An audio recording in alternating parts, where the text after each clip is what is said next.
මාක්තුමාගේ සුවිශේෂයේ 7 වන පරිච්ඡේදයේ 24 වන වගන්තිය සිට 30 වන වගන්තිය දක්වා උන්වහන්සේ එතනින් නික්ම තීර් පෙදෙස් බලා පිටත්ව ගොස් ගේකට ඇතුළු වූසේක. කිසිවෙකු ඒ බව දැනගන්නවාට අකමැති වූ නමුත් සැඟවී සිටීමට උන්වහන්සේට නොහැකි විය.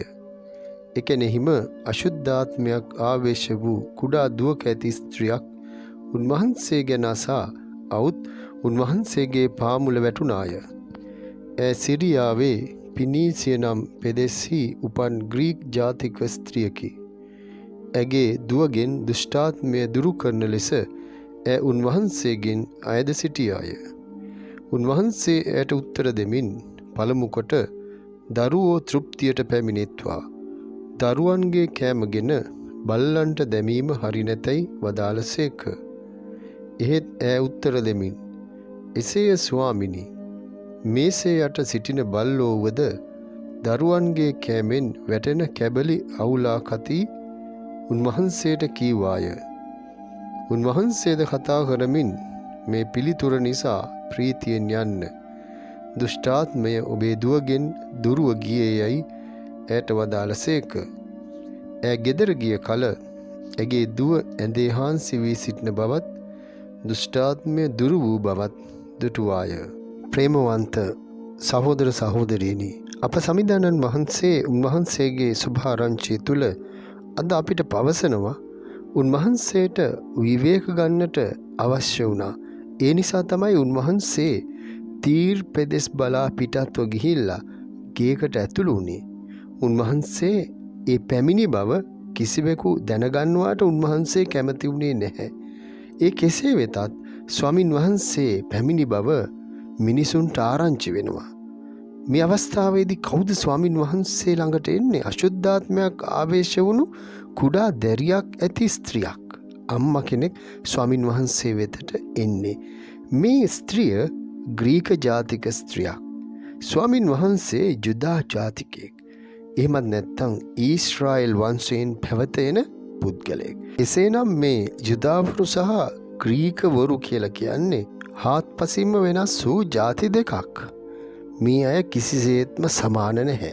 කෙසේ වෙතත් මේ ග්‍රීක ජාතික ස්ත්‍රිය ස්වාමින් වහන්සේගෙන් අයද සිටිනවා ඇගේ දුවගෙන් දුෂ්ටාත්මය දුරු කරන ලෙස.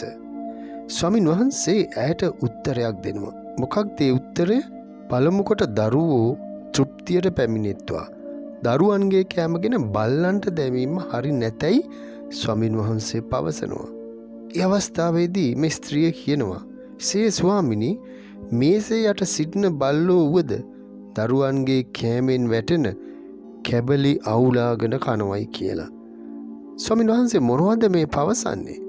උන්වහන්සේ පවසන්නේ මේ ಜಾති දෙක අතර තියෙන ඒ වෙනස. ඒ වගේම තමයි ස්වාමින් වහන්සේ බලනවා ඇය කොච්චර උන්වහන්සේ තුළ විශ්වාසය තබනවද. ස්වාමින් වහන්සේ ඒ නිසා තමයි කියන්නේ පළමු කොට බල්ලෝ කා තෘප්තියට පැමිණෙන්නට ඕනයි කියලා. ස්වාමින් වහන්සේ ආවේ ඊශ්‍රායෙල් වංශයේ නැතිවුණු බැටළුවන් සඳහා. ස්වාමින් වහන්සේ මෙතන පරීක්ෂා කරලා බලන්නේ මේ ස්ත්‍රියගේ විශ්වාසය මොන වගේද කියලා.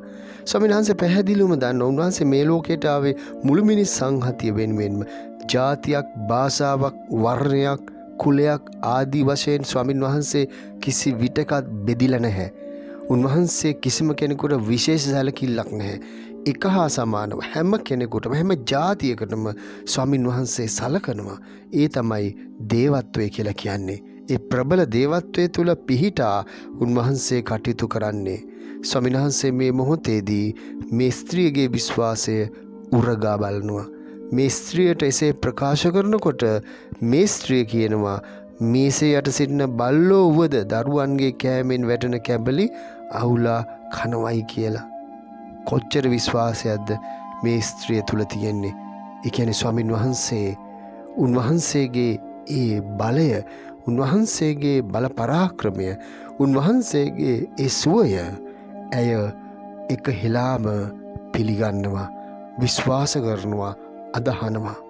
ස්වාමින් වහන්සේ ඒ නිසා ඇයට පවසනවා මේ පිළිතුර නිසා ප්‍රීතියෙන් යන්න.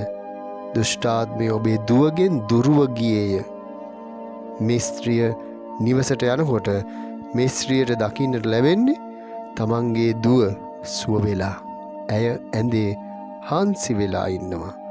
ප්‍රේමවන්තේනි, අපේ ජීවිතවලත් ස්වාමින් වහන්සේ තුළ අපි විශ්වාසය තබනකොට, විශ්වාසයෙන් යුතුව අපි යම්කිසි දෙයක් ඉල්ලනකොට ස්වාමින් වහන්සේ ඒ දෙය අපිට දානය කරනවා. එසේනම් අද දවසේදී අපි හැම කෙනෙක්ම ස්වාමින් වහන්සේ වෙත බලාපොරොත්තු තබා ගනිමු. ස්වාමින් වහන්සේ ඔබ සමග වනසේක්වා. සියලු බලදී මහෝත්තමයාණන් වන පියානෝද පුත්‍රයානෝද ශුද්ධාත්මයානෝද ඔබ ආශිර්වාද කර ආරක්ෂා කරන සේක්වා.